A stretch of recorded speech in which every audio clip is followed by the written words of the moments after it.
He de decir que a José Luis Corral Lafuente ya lo conocía por tres razones importantes. En primer lugar, por sus novelas históricas, tan populares que el profesor José Luis Corral ha sido reconocido como literato en este campo de escritura y ha sido tildado como el maestro de la novela histórica española contemporánea.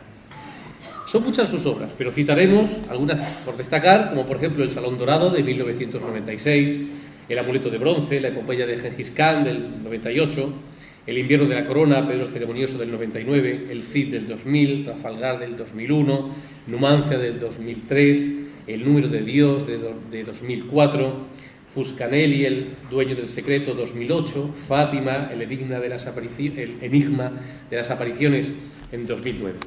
Sin duda es un investigador polifacético, pues junto a la novela histórica también se ha sumergido en la literatura de los cuentos infantiles, publicando obras como El Corazón Rojo en 1998 o Los Tres Amigos en el 2009. Polifacético decíamos, efectivamente, porque es colaborador habitual de diversos medios de comunicación y revistas de divulgación. Ha realizado excavaciones arqueológicas en yacimientos de época medieval, asesor histórico de la Corporación de Radio y Televisión Aragonesa, presidente de la Asociación Aragonesa de Escritores. Fue asesor de Ridley Scott, cineasta, para la realización de la película 1492, La Conquista del Paraíso. Y también, entre otras menciones, hay que señalar que fue medalla de plata al ser director histórico de la serie Historia de Aragón en Vídeo, que lo consiguió este premio en el 34 Festival de Cine, Vídeo y Televisión que se desarrolló en Nueva York. En segundo lugar, tengo que reconocer que ya lo conocí en la localidad bajo extremeña de Llerena, como hemos coincidido hace un momento. Allí participó en la 10ª jornada de historia realizando en esta localidad de la Campiña Sur, y dentro de la temática, la divulgación de la historia, pues es profesor Corral, ante todo, un divulgador de la historia desde la perspectiva literaria y académica, como también vamos a ver a continuación. Allí comprobé de primera mano sus dotes como orador, lo que hace que sea un privilegio tenerlo entre nosotros en este primer Congreso Nacional sobre Órdenes Militares en Extremadura. Y por último y en tercer lugar, hay que señalar que José Luis Corral es un reconocido investigador e historiador, ejerciendo su labor docente dentro de la Universidad de Zaragoza, donde es catedrático de Historia Medieval, habiendo sido además profesor invitado en varias universidades españolas y extranjeras. El profesor Corral es autor de 2 centenares y medio de artículos de historia en diversas revistas españolas y extranjeras. Labor investigadora a la que hemos de sumar una treintena de ensayos y libros de investigación histórica. Evidentemente, solo citaremos algunos de estos libros, pues en sus cuadernillos ya se expone de una manera un poco más detallada, aunque obviamente no completa, alguna de su producción escrita. Pero no nos dejamos de citar algunas de sus obras, sobre todo las relacionadas con el mundo y con la temática que versa en este primer Congreso Nacional. Y así hay que hablar de la historia de la pena de muerte en el 2004 y sobre todo de una historia de España del 2008. Pero en relación a la temática que va a tratar dentro de estas jornadas, de este Congreso, hay que hablar de su breve historia del Temple, en la cual demuestra que es un buen conocedor de los avatares de esta orden militar en el espacio geográfico peninsular y, por supuesto, extremeño. Razón por la que hoy está con nosotros.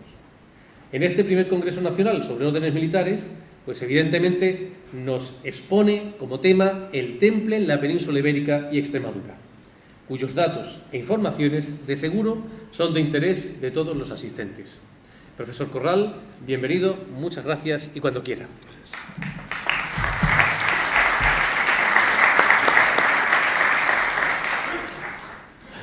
Muy buenas tardes, muchas gracias por la presentación a Rogelio y por cuyas palabras ustedes habrán deducido 2 cosas.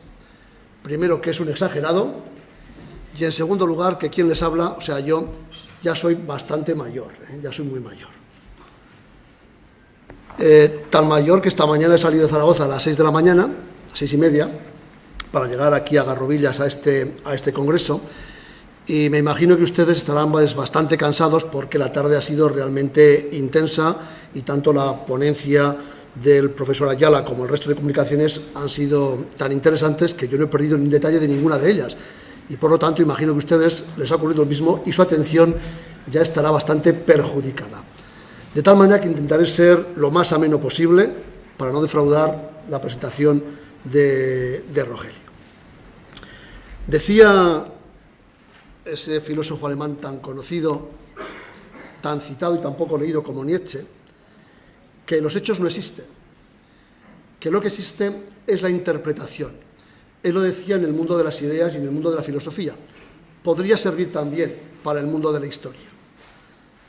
Un historiador muy reconocido y muy conocido, y más leído que Nietzsche, Marc Bloch, como saben ustedes, asesinado por los alemanes al inicio de la Segunda Guerra Mundial, llegó a decir que el arma más importante de la cual dispone el historiador es la imaginación. Les recuerdo que Marc Bloch no escribió una sola línea de ficción, toda su obra es historiográfica y dentro de los parámetros académicos de los años 20, 30 del siglo pasado.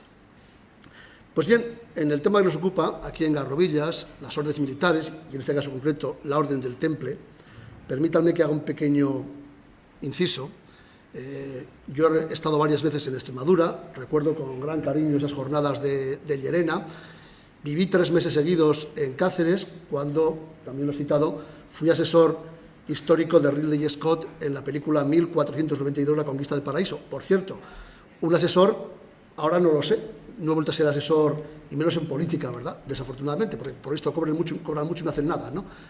Pero en aquellos tiempos, como ahora, un asesor es alguien al cual se le preguntaba muy poco y casi nunca se le hacía caso. De hecho, solamente me hicieron caso una vez y les trastoqué de tal manera el rodaje que el productor me echó una bronca monumental y desde entonces pasé pues muchos días en Cáceres estupendamente, pero más bien viendo pasar el rodaje de la película que asesorando a Ridley Scott. Bueno, por tanto, mi relación con esta tierra viene de lejos y agradezco muchísimo a los organizadores de la Sociedad Extremeña Histórica que me han invitado a estas jornadas, a este primer congreso. Además, el tema que me ocupa, que me va a ocupar en estos minutos, le tengo un especial afecto por muchas razones. Primero, porque un historiador, un medievalista, a lo largo de su vida se encuentra, evidentemente, en numerosas ocasiones con los templarios. No solamente se encuentra con los templarios en su trabajo académico, se encuentra con los templarios cuando sale de las aulas y se enfrenta a eso tan etéreo que llamamos el imaginario colectivo. Yo he traído 2 revistas, o ya he traído muchas más, ¿no? 2 revistas que demuestran que el temple es un tema, es una orden recurrente para ese imaginario colectivo. Esta revista es un ejemplar, un número especial de National Geographic, probablemente la revista de divulgación más leída en España en estos momentos. Se hizo esta edición especial hace un par de años sobre los templarios. Esta revista la habrán leído en España aproximadamente 1 millón de personas. Desde luego, todos los trabajos juntos que se han publicado sobre los templarios de índole académica no le llegan ni de lejos a este número. Pero es que acaba de salir hace nada, ahora mismo, es el mes de marzo, o sea que hace unos días, acaba de salir este número de una revista que era trimestral, pero que ahora ya es mensual, muy historia, lo cual, por cierto, demuestra que la historia sí que interesa. Si ustedes van a los kioscos verán que existen no menos de media docena de revistas nacionales, no cuento las autonómicas, regionales, locales, media docena de revistas de kiosco de divulgación, que no son académicas desde el punto de vista de la difusión, pero sí que tienen artículos de académicos. Bueno, pues en el número de marzo de esta revista, a partir de ahora mensual, Muy Historia, también aparece dedicada exclusivamente a los templarios. No sé qué difusión tendrá, pero imagino que varias decenas, por lo menos, si no cientos de miles de ejemplares. Eso quiere decir que el temple interesa, y que interesa mucho. E interesa mucho no solamente porque haya sido una orden extraordinariamente importante en los siglos XII y XIII, en el centro de la Edad Media, sino sobre todo porque la literatura ha construido una idea imaginaria del temple, una imagen absolutamente reconstruida del temple que los historiadores durante mucho tiempo hemos obviado y creo que nos hemos equivocado.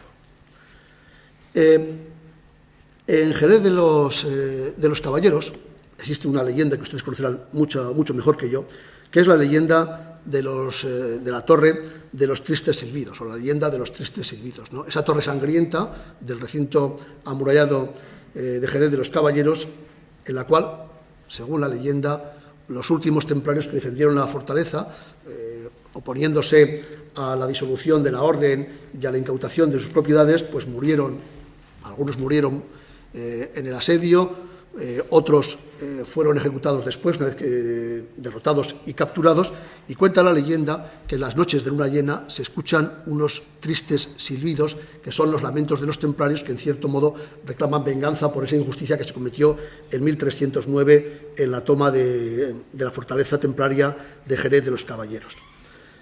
En otra localidad de Extremadura, en Gallizuela, se habla de la existencia de un tesoro, por cierto, no ha aparecido, no les recomiendo que vayan a buscarlo con detectores de metales porque está prohibido por la ley de patrimonio, pero cuenta la leyenda que hay un tesoro escondido, un tesoro que tiene una procedencia muy curiosa. Un señor muy anciano le dijo a su hijo que había encontrado un tesoro y le dijo una frase enigmática, ¿no? Le dijo: frente al moro está el tesoro, que es un pareado malo, es un ripio. El joven, cuando murió su padre, se puso a cavar enfrente de una pequeña estatua, una pequeña escultura de una cabeza de un morisco, de un moro, que tenían en su casa. Desesperado, porque no encontraba el tesoro, le dio un golpe tremendo a la cabeza, a la escultura, y empezaron a salir monedas de oro de esa escultura que estaba hueca por la frente, es decir, de la frente del moro es donde salía el tesoro. ¿Tiene algo que ver esta leyenda del tesoro escondido en la cabeza de un moro, en una cabeza, con el tesoro de los templarios y todas las leyendas muy literarias y muy exageradas, evidentemente, sobre la cabeza del Baphomet que presuntamente adoraban los templarios y fue uno de los motivos por los cuales, de idolatría, ¿no?, fueron procesados y condenados? Bueno, esas dos leyendas de ámbito extremeño están relacionadas con el imaginario colectivo en torno a los mitos y las leyendas del Temple. Porque la Orden del Temple ha tenido desde el principio defensores y detractores. La Orden del Temple se ha asentado de tal manera en el imaginario colectivo. La razón de que estas dos revistas estén dedicadas a la Orden del Temple es que el Temple vende. Estas revistas no son revistas subvencionadas por una institución académica, por una diputación, por el gobierno, por el ministerio. Son revistas de empresas privadas que o venden o no salen, o no se publican. Así de sencillo, ¿no? ¿Ustedes imaginan que tanto National Geographic como Muy Historia, como La Aventura de la Historia, cualquiera de estas revistas, hiciera una monografía con esta tirada de cualquier otra orden militar, de la Orden de Santiago, de la Orden de Alcántara, de la Orden de Calatrava, incluso de la Orden de San Juan del Hospital, de los hospitalarios? No lo ha habido.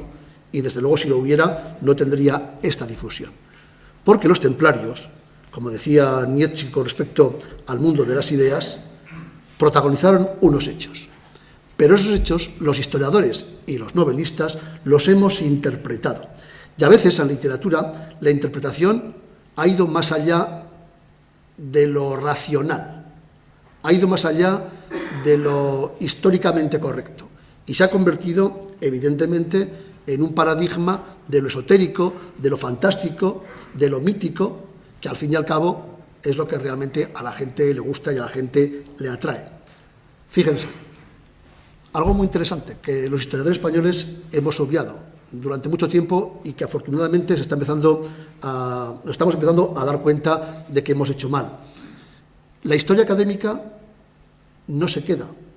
Nuestros cerebros no están preparados, no están organizados, un moderno diría, no están programados para aprender la historia académica. En cambio, la narración, el relato, sea en la forma de mito, sea en la forma de leyenda, sea en la forma de historia contada, se nos queda estupendamente. ¿Cuántos de ustedes recordarán seguramente viejas historias, fíjense, viejas historias, que les contaron sus abuelos hace tiempo? Se la contaron una vez o dos y la recuerdan perfectamente, ¿a que sí? Y en cambio, todos hemos leído una y otra vez páginas y páginas de historia académica y no la recordamos. o no la recordamos con la frescura, con la inmediatez que recordamos las historias, las viejas historias narradas. Nuestro cerebro seguramente está preparado para atender al relato. Los novelistas han contado la historia, entre comillas. Ya saben ustedes que en el diccionario de la Real Academia de la Lengua la palabra historia tiene varias entradas, no menos de 10. Y además son entradas contradictorias. Hay una entrada que dice que la historia es el relato de los hechos verídicos. Y hay otra entrada que dice que la historia es la mentira, la falsedad, el engaño. Un oxímoron, ¿no? Una contradicción en los términos. La misma palabra historia la podemos aplicar según la entonación de forma también radicalmente diferente. Si viene mi hijo y viene tarde, en fin, esas cosas que suelen aparecer los jóvenes a las tantas de la mañana, ¿no? Si quiero que no me mienta, le digo, déjate de historias y cuéntame la verdad. Pero si quiero que me cuente la verdad, digo, cuéntame la historia. Fíjense, la misma palabra la podemos utilizar para dos ideas absolutamente contrarias. Pues bien, los templarios nos los han contado, me refiero a esa inmensa mayoría de la gente que se ha interesado por ellos, desde una perspectiva absolutamente imaginaria. Una historia imaginaria, una historia, aunque parezca un contrasentido, una historia de ficción. El que los templarios hayan tenido esa incidencia extraordinaria en el imaginario colectivo, que hayan tenido tantos detractores o tantos defensores, se debe fundamentalmente a dos razones. Primero, a que es una orden que tiene un ciclo perfectamente cerrado. Tiene su origen conocido, su final también conocido, por lo menos el final oficial conocido. Dura más o menos 2 siglos, aproximadamente 2 siglos, en un ciclo cerrado. Es decir, en un ciclo tal cual se contaban los mitos en el mundo antiguo. Los mitos siempre son cíclicos, siempre tienen un principio y un final. El héroe siempre nace, realiza una serie de hazañas y muere. Y vuelve a haber otro héroe. Los ciclos míticos son siempre, los hechos míticos son siempre cíclicos. El mito del eterno retorno, el mito del bucle, del ciclo permanente, ¿no? Recuerden ustedes, por ejemplo, los grandes mitos de la creación, del origen del mundo y el final del mundo, el origen, la creación del mundo y el Ragnarok, el cataclismo final de los mitos nórdicos, de los mitos escandinavos, donde todo el universo está organizado en función de estos ciclos absolutamente circulares, absolutamente cerrados. La historia de los templarios funciona así, con un origen y un final. Y en ese origen y en ese final, además, hay dos elementos extraordinariamente importantes. El origen reúne todas las condiciones para despertar una serie de aspectos absolutamente fundamentales para ser interesantes en ese imaginario colectivo que le estoy planteando. Los templarios se fundan en 1120 en Jerusalén, en un lugar emblemático, que diríamos hoy en día, ¿no? El lugar es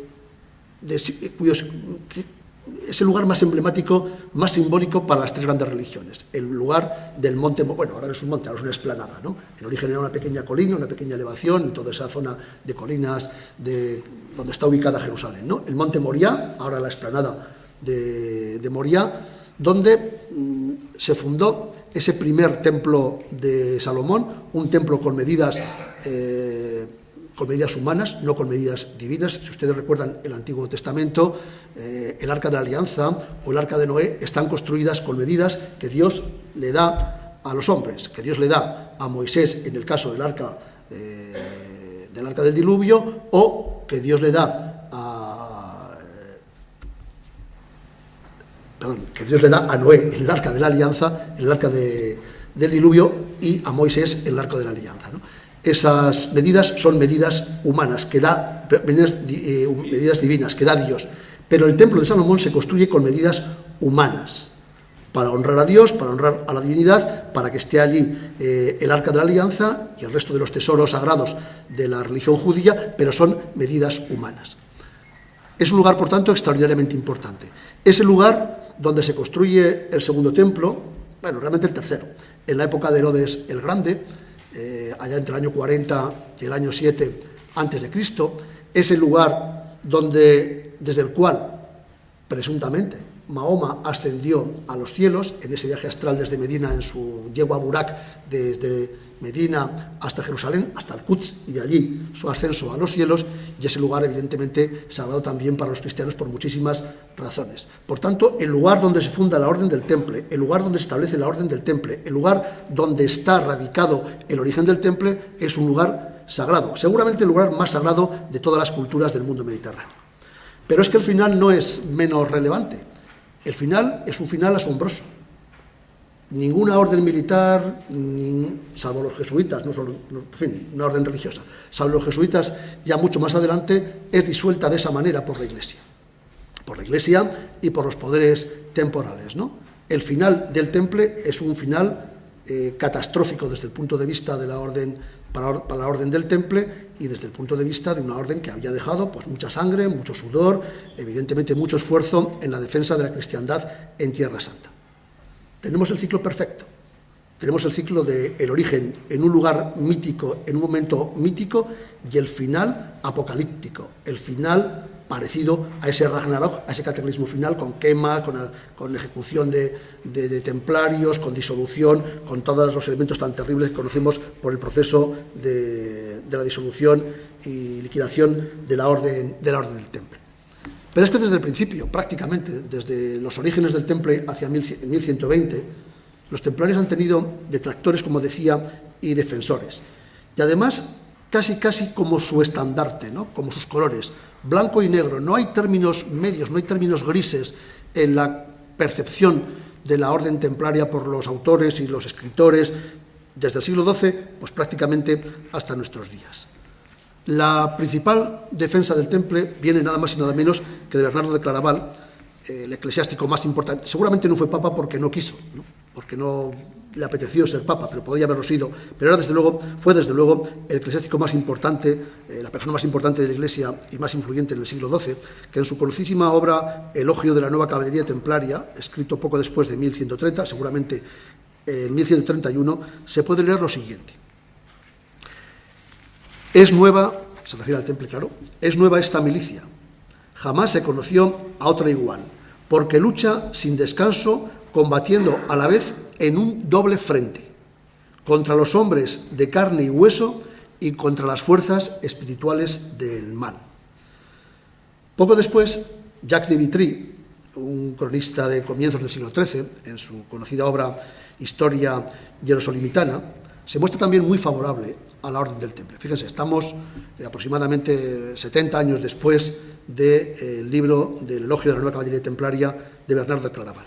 Jacques de Vitry escribe lo siguiente: en tanto ricos y pobres, jóvenes y doncellas, ancianos y niños acudían a Jerusalén desde todas partes del mundo para visitar los santos lugares, bandidos y salteadores infestaban los caminos públicos, tendían emboscadas a los peregrinos que avanzaban sin desconfianza, despojando a gran número de ellos e incluso masacrando a otros. Unos caballeros, armados por Dios y sacrificados a su servicio, renunciaron al mundo y se consagraron a Cristo. Mediante profesión de fe y votos solemnes pronunciados ante el patriarca de Jerusalén, prometieron defender a los peregrinos contra los grupos de bandoleros, proteger los caminos y servir como caballería al rey. Observaron la pobreza, la castidad y la obediencia según la regla de los canónigos regulares. Y como desde entonces tuvieron su morada cerca del templo del Señor, fueron denominados en adelante caballeros del Temple. Por cierto, Jacques de Vitry habla del templo del Señor, del Santo Sepulcro, no habla del templo de Salomón. Por cierto, yo tengo ciertas dudas sobre si realmente existió el templo de Salomón. Bastantes dudas, pero en fin, eso sería otra cuestión. Incluso tengo dudas que evidentemente, si no existió, a lo mejor Nabucodonosor no lo destruyó en el año 587, pero eso será para otra ocasión, ¿no? A partir de estas dos importantes defensas del Temple, una más espiritual, la otra más práctica, autores tan conocidos como Giovanni Boccaccio, en su libro, no en el Capricornio, sino en su librito sobre casos de hombres ilustres, proclama claramente, poco después de la Asunción, 40 años después, 30 años después de la Asunción, que los templarios son inocentes. Giovanni Villani influido por Boccaccio, claro, en su Historia florentina habla también de la inocencia de los templarios. Pero frente a este grupo de autores que hablan de la inocencia del temple, hubo también detractores que desde muy pronto, desde el siglo XII, mostraron un recelo o una serie de recelos importantes y contundentes incluso con respecto al temple. Uno de los cronistas más manejados para la época de las Cruzadas, Guillermo de Tiro, en su Historia de Ultramar, quizá la más leída o la más consultada, miente como un bellaco, Guillermo de Tiro, bueno, como hacen casi todos los cronistas, ¿no? Está escrita hacia 1170, un poquito antes, unos 30 años, que la historia de Jerusalén, de Jacques de Vitry, muestra un recelo considerable hacia el temple, y en cuanto tiene ocasión, en cuanto puede, critica su comportamiento. Fíjense, estamos en 1170, todavía no se ha producido la gran debacle que supondrá el inicio del desprestigio de los templarios, que es la batalla de los Cuernos de Hattin de 1187. Guillermo de Tiro dice, 15-17 años antes de Hattin, lo siguiente: aunque mantuvieron su establecimiento honorable durante mucho tiempo y satisficieron su vocación con suficiente prudencia, más adelante, debido a la negligencia de la humildad, que se conoce como el guardián de todas las virtudes y que, puesto que se sienta en un lugar más bajo, no puede detener la caída, desdeñaron al patriarca de Jerusalén, por quien su orden fue fundada, y de quien recibieron sus primeros beneficios, y a quien él negó la obediencia que sus precursores rindieron. También han quitado títulos y las primeras frutas de las iglesias de Dios, la primicia eclesiástica, ¿no? Han subvertido sus posesiones y se han hecho excesivamente molestos. Chrétien de Troyes, el famosísimo autor, el verdadero fundador de la novela moderna europea, en el siglo XII los llama, en su obra Perceval, guerreros despiadados. Mathieu de París, en su Crónica Mayora, de hacia mitad del siglo XIII, lanza unas durísimas acusaciones contra ellos. Jean Froissart, que sería el equiparable en Francia a las crónicas de Giovanni Villani en Italia, sus crónicas de Francia, claramente los declara y los acusa como culpables. La mayoría de los cronistas medievales, sobre todo a partir de la disolución de la Orden del Temple, evidentemente, ofrecen la imagen de unos individuos avariciosos, poderosos, a los que la gente odiaba.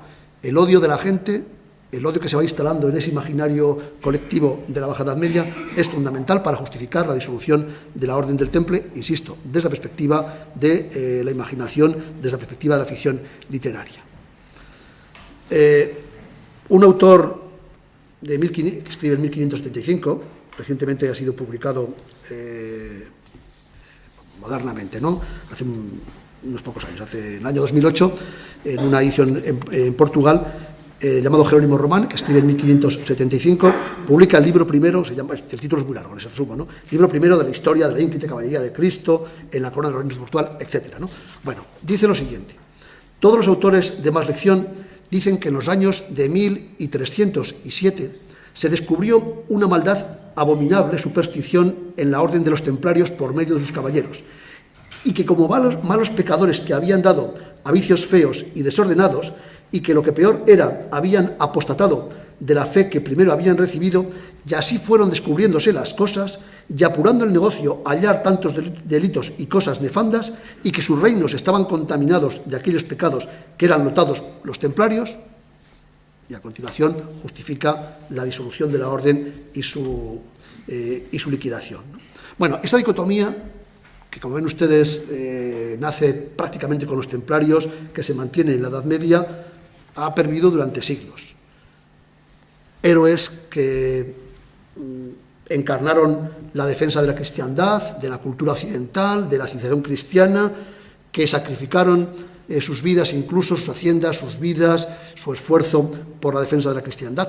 Recuerden que Dante Alighieri, el famoso padre del idioma actual italiano, en su Divina Comedia, lo voy a consultar para no equivocarme la cita exactamente, en el Purgatorio, ya saben ustedes, el canto 20 del Purgatorio, de los tres que está dividido, los tres cantos en los cuales está, los tres capítulos, los tres libros, en los cuales está dividido la Divina Comedia, pues en el libro del Purgatorio, en el canto 20, coloca allí a los reyes capetos, a los reyes que fueron Felipe el Hermoso, sobre todo el responsable de la eliminación de los templarios, a los que recrimina la avaricia y les dice que van a la deriva, y no solamente, sino que en el juicio final Dante hace que Dios amoneste muy severamente a los capetos.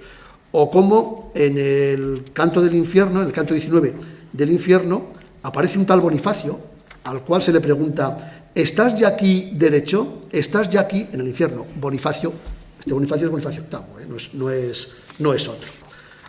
Y así, con Jean Bodin en el siglo XVII, que los considera también como una minoría marginada, Voltaire, por ejemplo, que los considera inocentes, Walter Scott, este sí que es el padre de la novela histórica contemporánea, ¿no? El gran escritor Walter Scott, en su novela Ivanhoe, presenta el estereotipo del templario como un ejemplo de malvado. Recuerden ustedes ese templario que aparece, Brian de Bois, que aparece en la novela de Ivanhoe, que es un personaje que se enamora de la judía Rebeca. Hay una famosísima película sobre Ivanhoe que hace de Rebeca, Elizabeth Taylor. Elizabeth Taylor hace una Rebeca estupenda. Bueno, pues como este templario, el caballero Brian de Bois, enamorado de Rebeca, Elizabeth Taylor, claro, ¿quién no se va a enamorar de Elizabeth Taylor, ¿no? En el cine, le asigna todos los vicios que se asignaron a los templarios por sus detractores: orgullo, arrogancia, voluptuosidad, crueldad. Por cierto, en esto lo que hace Walter Scott es seguir a Gibbon, el famoso autor de Los orígenes de la decadencia y caída del Imperio Romano, escrito en el siglo XVIII, uno de los libros más leídos de la historia de Inglaterra, que también trata a los templarios en esa dirección, incluso muy recientemente. Yo estuve visitando el Archivo Vaticano en el año 2002, creo que era principios de mayo del 2002, porque quería encontrar, yo estaba preparando el libro Los Templarios, y una novela, por cierto, salieron a la vez el mismo año, en 2006 salió el libro y la novela, el libro académico y la novela histórica, porque quería ver si estaba realmente el pergamino famoso de Chinon en el Archivo Secreto del Vaticano. Estuve allí 3 días con un amigo mío, un profesor amigo mío de la Sapiencia, y me dijeron que no existía el pergamino, que allí no lo tenían. Bueno, y me fui un poco desalentado. Bueno, pues Bárbara Frale lo había encontrado y se lo había guardado. Bárbara Frale, que es una investigadora italiana que lo ha publicado. Por cierto, si lo quieren ustedes comprar, el pergamino de Chinon en edición facsímil se ha editado por el Servicio de Publicaciones del Vaticano y cuesta solo 6.000 euros, 5.990 euros. Si lo quieren comprar, ya saben ustedes que lo tienen por ese módico precio a su disposición. Bueno, ese pergamino de Chinon, descubierto, como digo, por Bárbara Frale en el año 2001, yo fui el año siguiente, ya me decía que no estaba, ya lo había descubierto, ¿no? Contiene teóricamente la absolución de Clemente V al Temple. Luego volví a llamar y no fui, volví a llamar y me dijeron que es que estaba mal archivado, textual, no tengo unos correos electrónicos muy interesantes, que estaba mal archivado.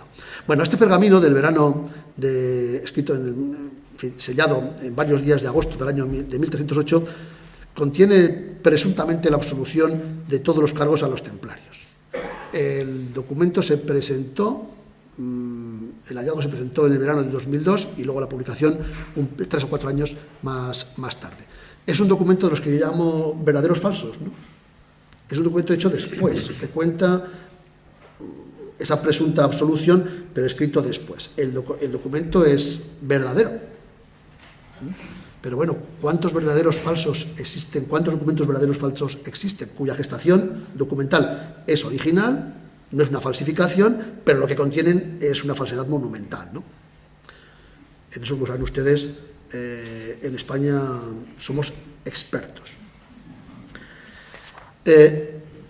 Por tanto, el origen, el final, de la Orden del Temple, son circunstancias propicias, muy propicias para construir pues esa idea de una orden, por un lado, maldita, pero por otro lado, tratada por la Iglesia y por los poderes temporales de una forma tremendamente injusta. Yo les puedo asegurar que he manejado todos los documentos que me ha sido posible, que son muchísimos, sobre la Orden del Temple, en España y fuera de España. No he encontrado ni un solo elemento, ni una sola referencia a que la Orden del Temple tenga una diferencia sustancial con otro tipo de instituciones semejantes a ella en la misma época, en los siglos XII y XIII.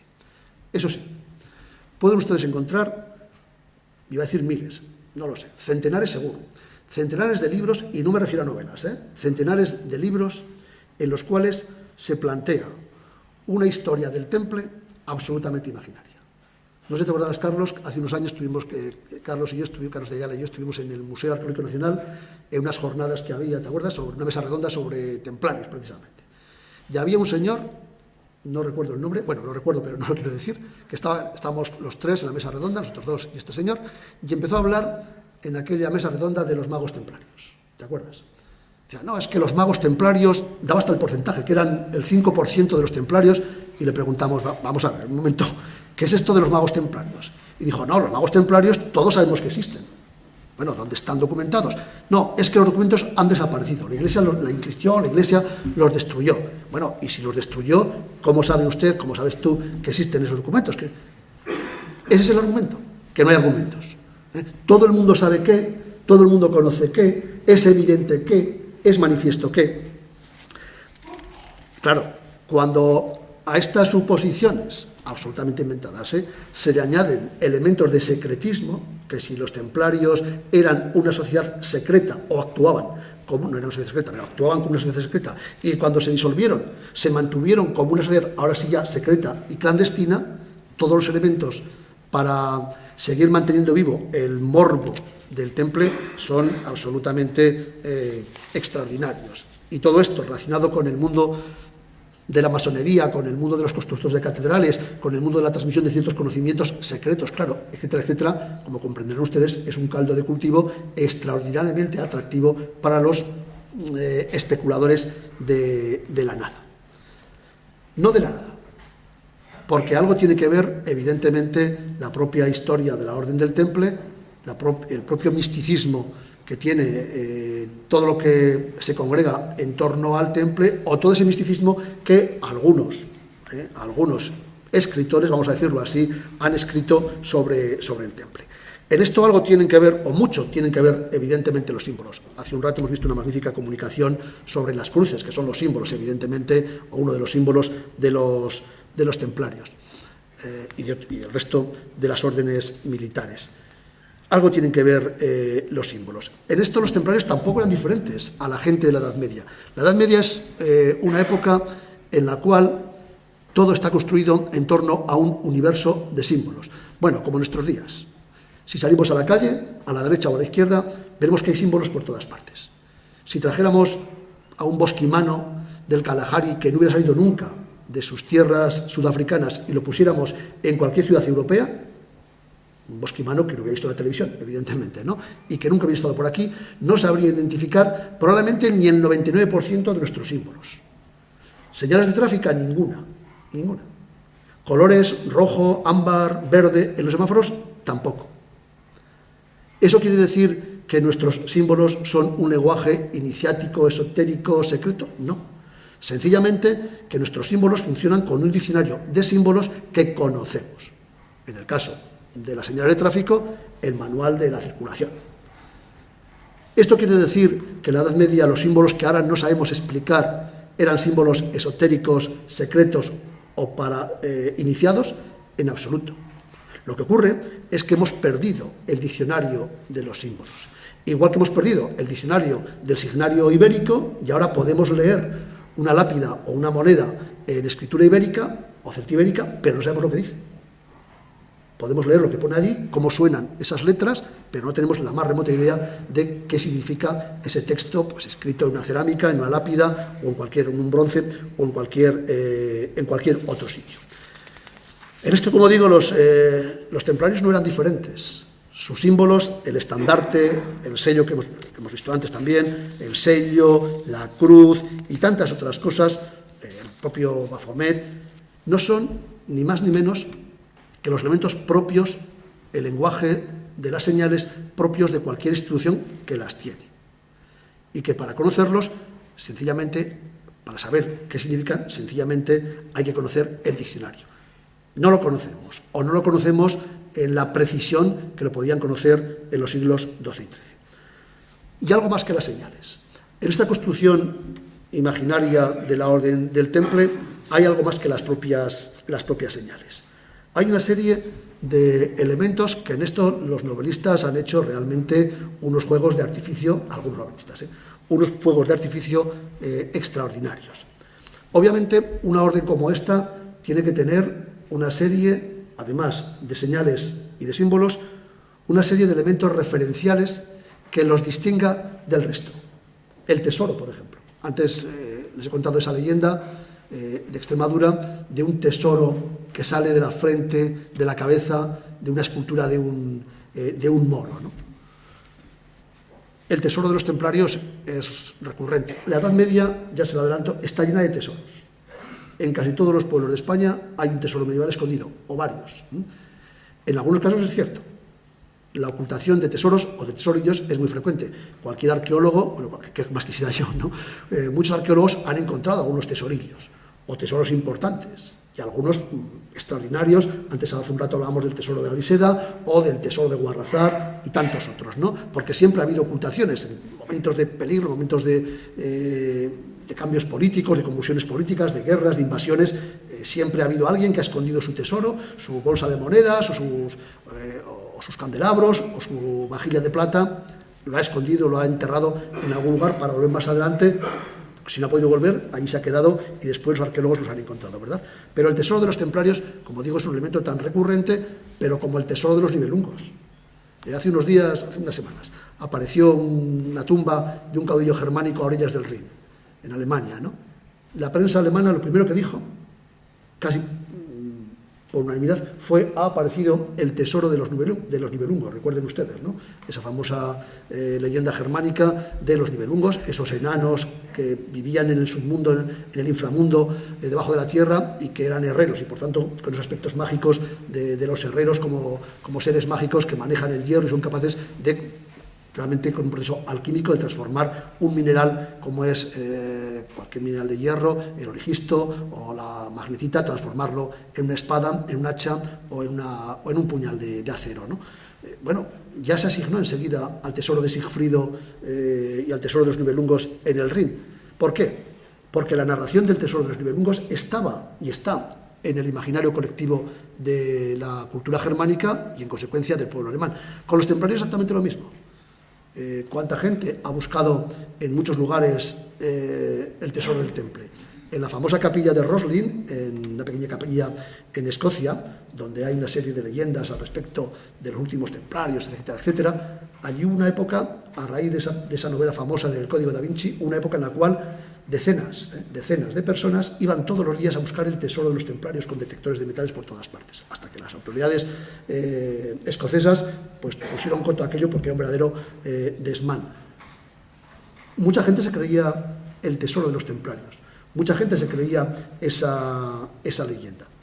¿Poseían los templarios un tesoro? Evidentemente sí. Era un tesoro en forma de encomiendas, hemos visto algunas aquí, y si da tiempo veremos alguna más, de encomiendas, de rentas, de propiedad de la tierra, de ganado, pero el tesoro de los templarios no estaba aquí.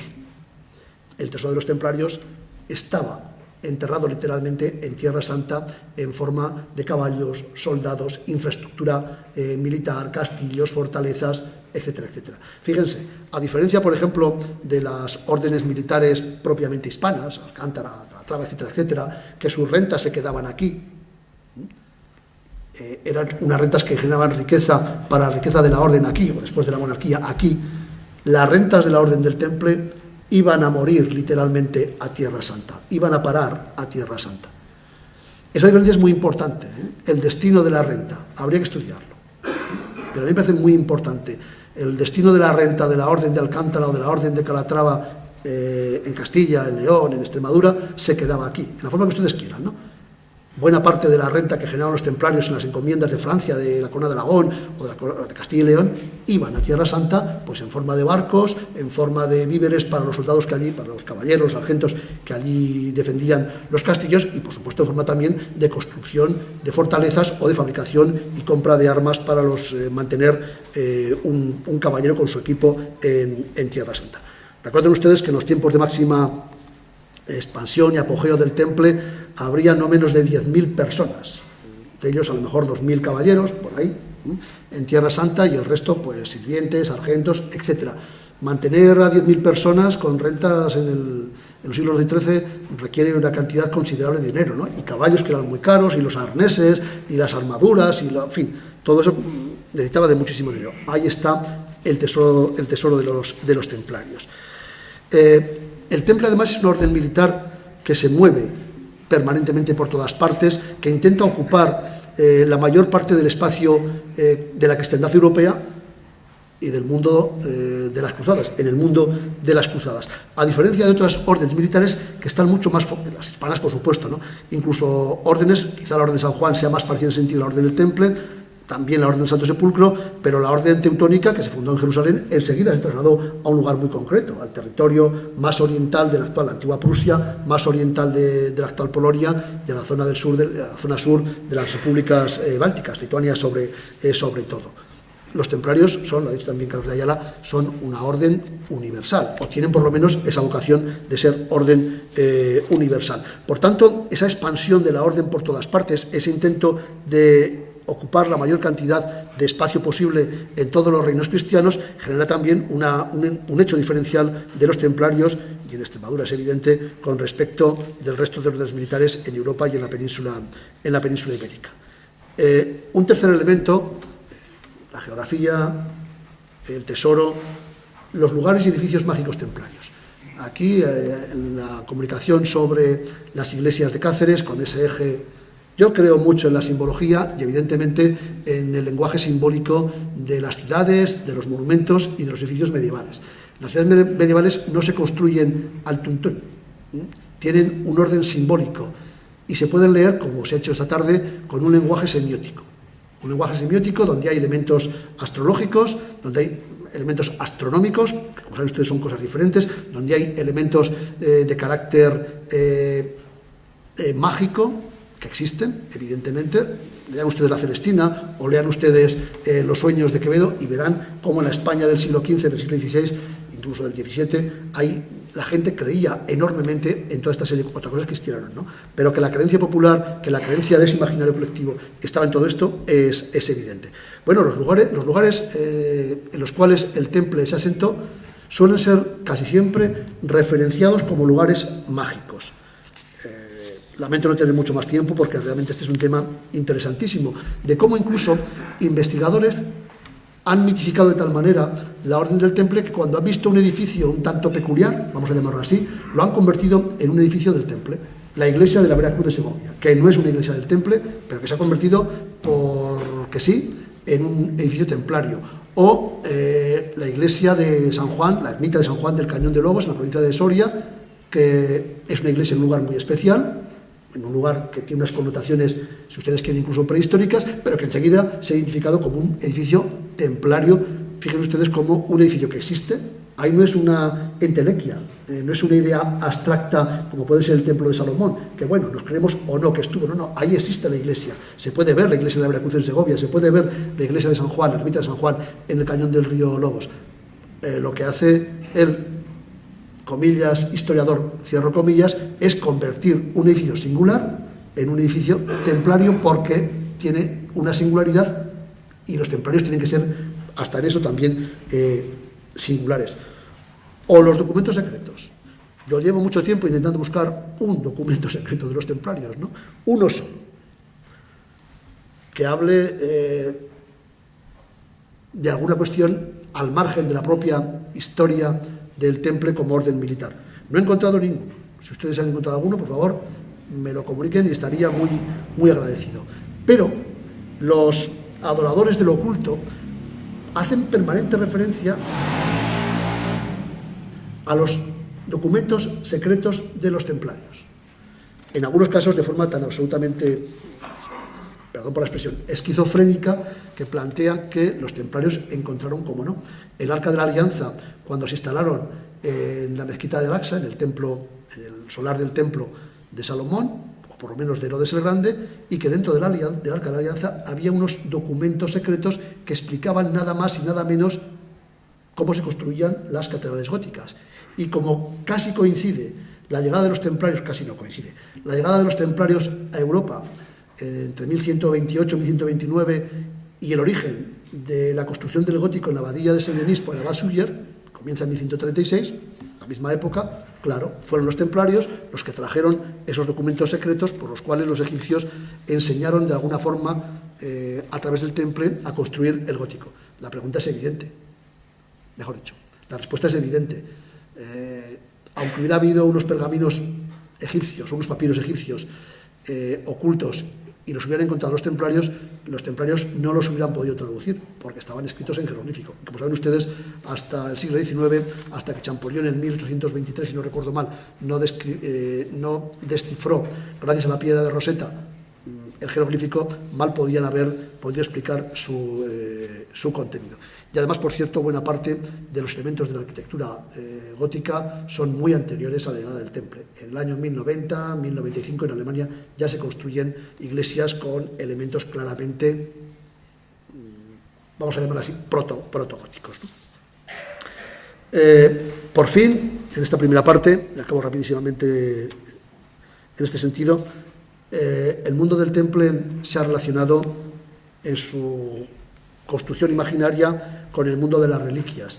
Las reliquias que son fundamentales, como saben ustedes, en la Edad Media, y fundamentalmente las reliquias en torno a Cristo, en torno a la pasión de Cristo.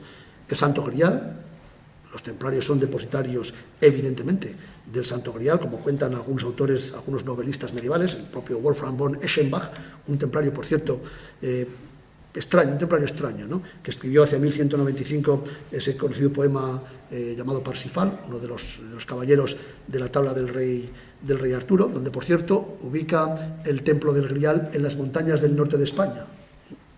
Las montañas del norte de España van desde el Cabo de Creus hasta Finisterre, a saber dónde, ¿no? Pero bueno, ahí ubica Wolfram von Eschenbach el castillo del Grial con el rey pescador y todas aquellas historias que nos contaban después, que nos contaron antes los escritores del ciclo artúrico. La propia Sábana Santa, que han visto ustedes una imagen en una de las comunicaciones. Por cierto, la profesora, la archivera, Bárbara Frale, ha escrito recientemente, hace 3 o 4 años, ha publicado, esto tiene ustedes una edición de bolsillo en Alianza, un librito que se titula Los Templarios y la Sábana Santa, donde ella, no quiero hacer demasiada sangre, ¿no?, donde ella cuenta de una forma realmente curiosa cómo la sábana santa es original, es decir, es la sábana del sudario de Cristo, y cómo los templarios la tuvieron durante 2 siglos en su propiedad, hasta que pasó al obispado de Turín, y ahora se encuentra allí, como sabe usted, depositada en la catedral de Turín.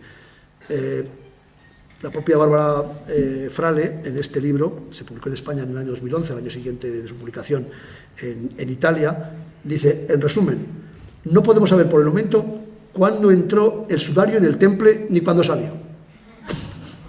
En fin, ven ustedes que es una conclusión de lo más acertada para concluir que efectivamente es la sábana auténtica y que la tuvo la orden del temple. O como les decía antes, el arca de la alianza, la Vera Cruz. Recuerden ustedes que en la batalla de los cuernos de Hattin los templarios perdieron la Vera Cruz, que era, la llevaban en un artefacto de metal en las batallas en Tierra Santa, y allí Saladino, con la derrota de los cuernos de Hattin en 1187, desapareció la Vera Cruz. Probablemente lo que harían sería reaprovechar, fundir la plata del estuche, y el resto, pues la madera que hubiera dentro, la arrojarían por ahí a donde fuera, ¿no? Evidentemente este es un mundo apasionante, y los templarios, como buenos caballeros medievales, eran verdaderos apasionados de las reliquias. Toda esta construcción imaginaria ha tenido también, del temple, ha tenido su incidencia importantísima en la península ibérica.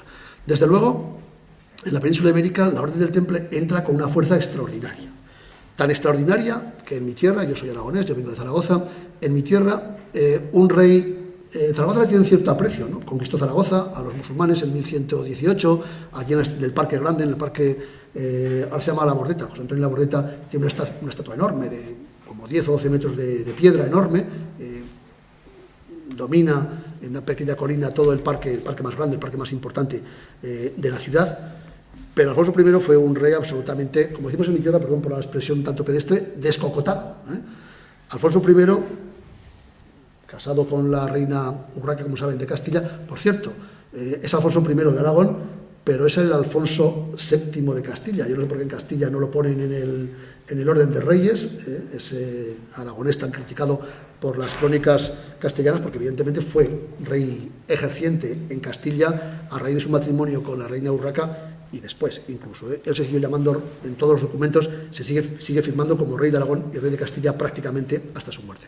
Bueno, pues en 1131 no se le ocurre otra cosa al rey aragonés, que no tenía hijos, tenía un hermano pero se había metido monje, lo habían metido monje, Ramiro II, el futuro rey de Aragón. No se le ocurre otra cosa que entregar a las órdenes constituidas recientemente, dice el testamento, en Tierra Santa, el reino de Aragón. Fíjense ustedes, algo asombroso. Así entra el Temple en España. Antes ya hay en Portugal, se ha dicho aquí, en León, por supuesto en Aragón, en algunos lugares, pero la entrada del Temple en la península ibérica es tan fulgurante, tan espectacular, que se convierten, junto con hospitalarios y junto con el Santo Sepulcro, nada más y nada menos que en los herederos del Reino de Aragón, en los depositarios de la potestas regia, según el testamento del rey. La tierra pertenece al señor del reino de Aragón. Algo realmente asombroso. Por eso, cuando se produjo la muerte de Alfonso I, los aragoneses no hicieron ni caso, evidentemente, al testamento de su rey. Cogieron a su hermano, que era monje, lo sacaron del monasterio y lo colocaron al frente de la corona, al frente del reino. Recuerden ustedes la famosa leyenda, que es una leyenda, de la campana de Huesca. Pero aprovechando esa circunstancia, aprovechando ese testamento, los templarios empezaron a recibir una cantidad enorme de donaciones en todo lo que constituye los estados fundacionales de la Corona de Aragón, el Reino de Aragón y el Condado de Barcelona. La implantación en las tierras de Castilla y de León es diferente. Yo estoy de acuerdo con lo que ha dicho el profesor Ayala. Hay un momento en el cual los templarios reciben Calatrava del monasterio de Fitero, con gente del monasterio de la Orden de Cister de Navarra. A mí sí que me da la impresión de que evidentemente hay mucha leyenda, no sé, Carlos, si estás de acuerdo, hay mucha literatura. Da la impresión de que lo que se hace es una especie de recomposición histórica de un momento determinado para tapar algunos problemas, pero yo no creo que las cosas ocurrieran tal y cual nos cuentan las crónicas de ese abandono por miedo, por casi pavor de los templarios en las tierras de Calatrava. Y por fin el Temple aquí en Extremadura. Yo he dividido, obviamente he tenido que hacer referencia a los documentos publicados y sobre todo a varios artículos. Tengo aquí la bibliografía, la tendrán ustedes, que ustedes conocerán perfectamente, de lo que se ha publicado sobre el Temple y su implantación, su origen, su historia aquí en Extremadura. Pero sí que me da la impresión de que hay 6 grandes momentos, 6 grandes periodos del Temple, que además están en perfecta consonancia, no podría ser de otra manera, histórica, con la propia historia de la península ibérica, de los reinos de la península ibérica en esa época, y también, por supuesto, con la propia trayectoria de la Orden del Temple.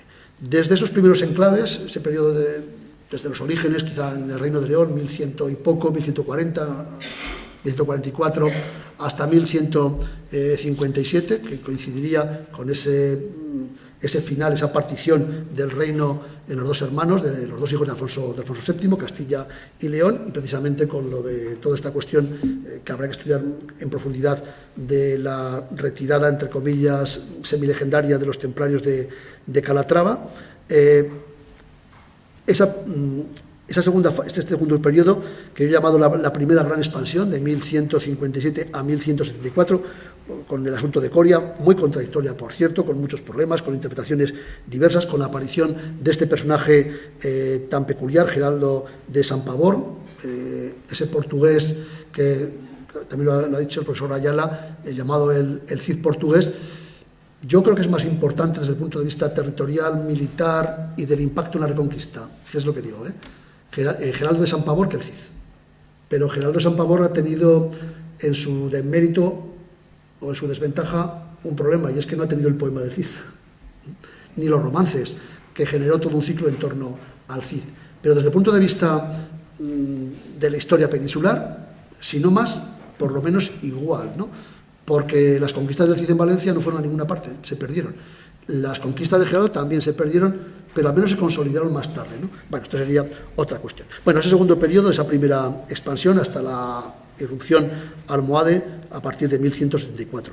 Un tercer periodo, la resistencia anti-almohade, que fíjense, cuando esa resistencia anti-almohade cesa en la zona oriental de la península ibérica, en la zona de Murcia, sobre todo con la caída en 1171 de Murcia, la taifa de Murcia, pocos días después o semana después de la muerte del rey Lobo de Ilmardanis, sus hijos entregan Murcia, ¿no? El reino musulmán de Murcia. Coincide precisamente el final de la resistencia anti-almohade en la región oriental de la península ibérica con el inicio de la resistencia anti-almohade en la zona occidental, en la zona extremeña de la península. Esta tercera fase llegaría hasta 1212 con la batalla de la Tolosa, el cambio sustancial, también un cambio evidentemente de percepción, no solamente un cambio político y un cambio militar, sino un cambio de percepción de que es posible enfrentarse y derrotar al imperio almohade. Una segunda expansión con las conquistas de Alcántara, de Cáceres, Trujillo, etcétera, breve, entre 1212 y 1230, la consolidación con todos los problemas que conlleva entre 1230 y 1282 de la Orden del Temple, con la construcción de castillos, fortalezas, etcétera, y la coincidencia del final, la sexta fase, la coincidencia del final de la Orden del Temple en Europa, la disolución entre 1305, si ustedes quieren, y 1313-14, con los problemas que empieza a tener el Temple también en las territorios de Extremadura, con esos documentos que se han publicado, con los pleitos entre el Temple y el obispo de Badajoz, entre el Temple y el concejo de Badajoz, con los problemas territoriales de enfrentamientos en el territorio, bueno, con una serie de problemas que coinciden también con un momento en el cual la Orden del Temple entra en un proceso de decadencia. Ese pergamino de Chinon, que exculpaba a la Orden del Temple, no es único. En prácticamente todas partes, lo que pasa es que, claro, como no está en el Archivo Vaticano, prácticamente en todas partes, o en muchos sitios, reyes cristianos absolvieron, o autoridades cristianas absolvieron de culpa a todos los templarios. Yo he recopilado no menos de 30 documentos de distintos lugares, que muchos de ellos muy poco conocidos, o, bueno, como ya los que hemos estudiado el Temple, cuando llega la disolución, ahí nos hemos quedado, ¿no? Pero muchos documentos en los cuales se absuelve de toda culpa a los templarios. El más reciente, por ejemplo, uno de 7 de octubre de 1312 del Concilio de Tarragona, en el cual ese concilio absuelve de toda culpa a los templarios de la orden en toda la corona de Aragón. Pero hay muchos más, ¿no? En Portugal ni les cuento. Y les recuerdo que en 1314, el 23 de junio, 200 caballeros templarios, o por ahí, cargaron en la batalla de Bagnumborg, al lado de los escoceses, al lado de los 6.500 escoceses, mal alimentados, ateridos de frío, mal vestidos, mal equipados, que derrotaron a los ingleses, unos 20.000, dejando un campo de batalla realmente tremendo y que supuso el inicio de una nueva forma de entender un nuevo temple, que esa sería otra cuestión, especialmente en las tierras de Escocia, que por cierto todavía pervive. Hace muy poco, cuando se produjo ese referéndum para la independencia de Escocia, estaban en un telediario, me quedé con ello porque me llamó la atención, ¿no? Estaban en un pub de Edimburgo, y escuché cómo se oía una voz en inglés que decía «Viva el Temple». No sé, seguramente hacía ilusión a esa batalla de Bagnumborg de 1314. Bueno, nada más y muchísimas gracias por su atención.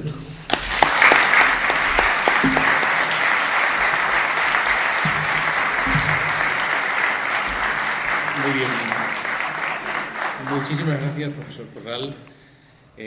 Simplemente decir antes de que mi compañero haga un comentario necesario para continuar con las actividades programadas dentro de este congreso, me veo obligado a decir que yo soy de Jerez de los Caballeros, nacido en Jerez de los Caballeros, al igual que el compañero Joaquín Vila, y el lugar donde se supone que donde murieron los últimos caballeros templarios. Yo conozco muy bien la leyenda de la Torre Sangrienta y conozco también, evidentemente, la leyenda de los silbidos, y yo tengo que decir, y perdóneme, ¿no se oye ahora? Ah, sí, sí.